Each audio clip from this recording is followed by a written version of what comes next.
If you do not already have the Spin app, you can actually get it for completely no money on the Google Play or App Store. Once you have it, you simply want to create an account with your email or phone number and make a password. It's really easy, it does not cost any money. You can actually view a map of all the different scooters in your area. As you can see, the red zones means there's not allowed to be scooters parked there or just there in general.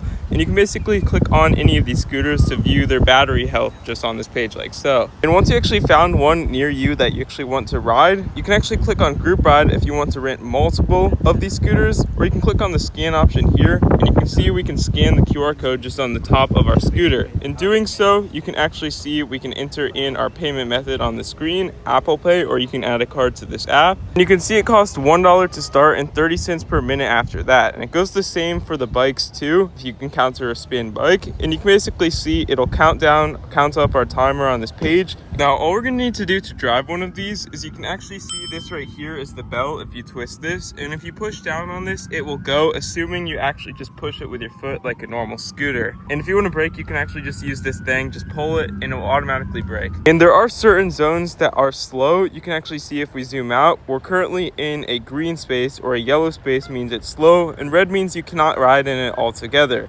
And blue means it's completely good to go and you can go full speed, max speed. And if you wish to pause it, you can click on it right here. And you can basically click on the pause option or in the ride right here, or add a multiple riders if you want to add multiple people to your ride. Click on the in option when you're done and simply take a photo of your scooter or bike to add the receipt like so. In doing so, you can actually see it'll give you a receipt to this page like so. And that's all you need to do to use one of these Spin scooters. If you want to do anything with your account options, in the top left-hand corner, click on the three lines. You can see your account's rating, past promotions. If you want to change any phone number, email, card settings on this page, you can do that like so. And view any past rides, use this app. Now make sure you use ones with full battery so that you don't get scammed.